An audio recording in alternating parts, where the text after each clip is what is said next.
terms of changing that culture, how long do you reckon it takes?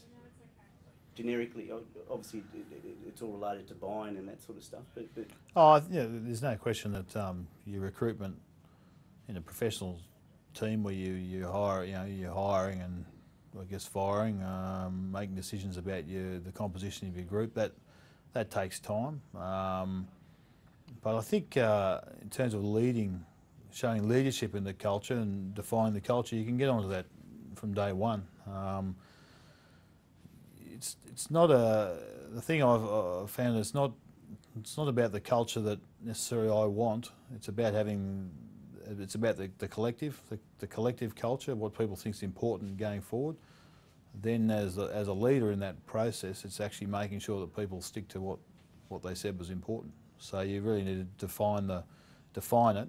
People have to have some input into that, otherwise they'll never own it. Once they've had input into that process, then your job is to make sure that all the micro decisions you make, all the little decisions, the minute by minute, hour by hour stuff, is where you can start making headway. And you show leadership in that space by always referencing back to the type of culture or the type of behaviours that are important in the organisation. And the worst thing you can do as a coach is to ignore that. If people say this is important to them, then if you choose to ignore it, then you obviously get ambiguity. And what you have to do is have a very honest process to get to the things that are important. The reality is that in a contact sport, there's a lot of commonality in the things, but it has to be agreed by the playing group in particular and the staff, and ideally the organisation as a whole, that these are the important behaviours to get us to where we want to get to. And once you've agreed on that, once you go through a process and then get to that point, then it's your job to respect that and work towards it. The easiest thing to do is just you run your own race and just go off in your own direction. You can't look around and be surprised when you haven't got the buy-in and when things are under pressure. The players don't see it the same way. You can't hold them accountable if they've never basically agreed to the outcomes. Yeah, for sure. Now, obviously, I mean, if you look from a company point of view and people go away for weekends and they put their big mission statement up on the wall, they come back and then the first thing that people notice is that everything they've agreed on goes out the window straight away.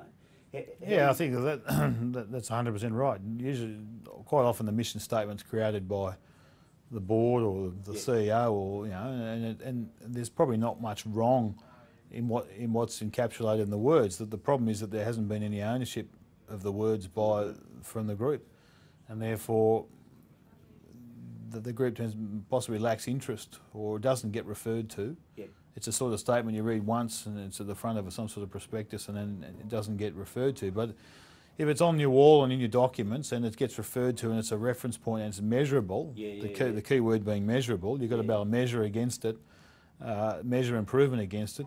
And if you are making improvements, you're talking about the improvements against your mantra, against your mission statement, then you can make progress, because people quickly get the message that the words are important because they get talked about a lot, or the behaviours are important because they get talked about a lot. When people do things well, they get rewarded for their behaviour. People very soon get the message that these things are significant in terms of the day-to-day. This is not something you do once a year at a conference.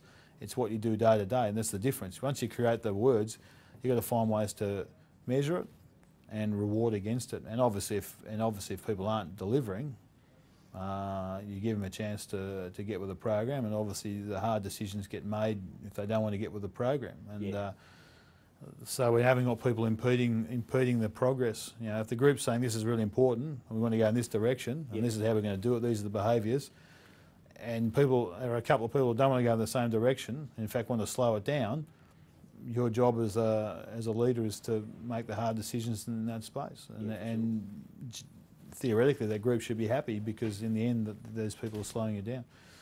You give them a chance to get with the program and get with the group.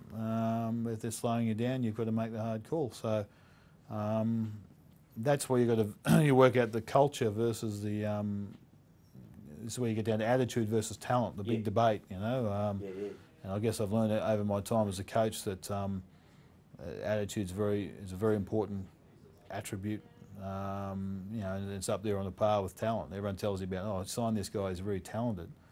But I'm more interested now in saying, sign this bloke because he's got the right attitude. Yeah, yeah.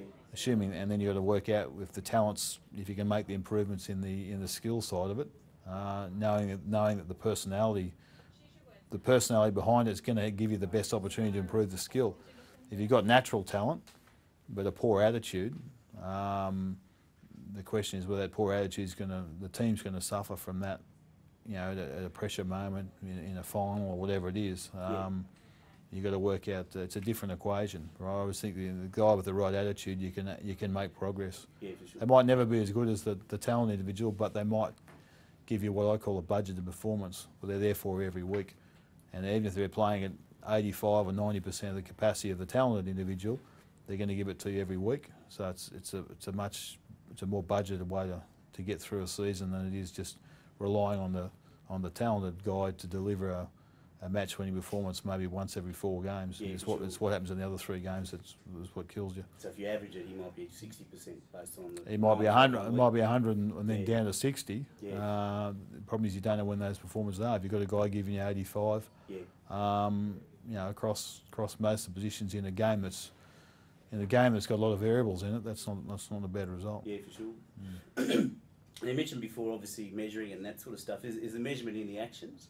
Or is it, I mean, it's hard to put a KPI or a statistic against it, isn't it? But oh no, if you take if you take a word like progressive, yep.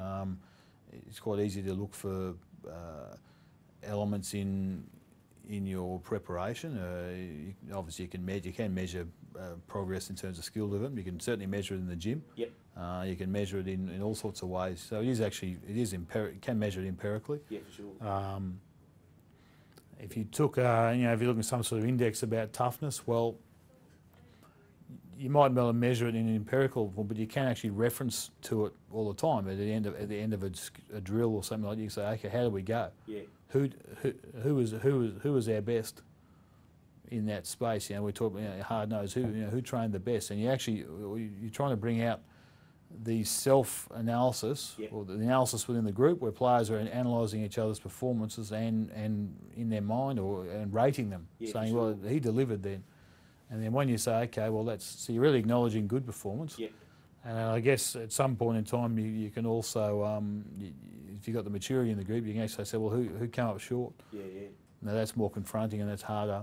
And there's a maturity in that. But if you're serious about high performance and improvement, you've got to acknowledge the good stuff that's going on, but you've also got to leach out the stuff where people are coming up a bit short. Yeah, so sure. So it is measurable, but it might be measurable in a subjective way. But it's measurable in the fact that you can deal with it all the time. Yep. It's if you did a 6 monthly review and said, okay, who's our hard-nosed player? Well, they're only going to remember what happened the week before. But if you're dealing with it, say minute by minute, every time you train, you get at the end of a session, or the end of a drill, or the end of a part of a training session, you say, okay, how do we go? Yeah. You can measure it. It's always subjective, but it's at least you're endeavouring to measure it in real time. And always referring back to it. You keep going back to it, and then the more you go back to it, the more the players realise that it's important, and then they think, oh, the selection might hang on this. If you tell them this is important when we select. Now the biggest mistake the coach can make is if you say, oh, that's important, and you go and pick the guy that doesn't tackle or doesn't like contact or something like that, then you weaken your own base in terms of delivering. My job is to deliver the team based against that criteria, because the players are saying that's important. We've agreed that they're all important to help us win, or to help us be successful over time or whatever. My job is to select against it and also recruit against it. So the hard decisions have to get made there.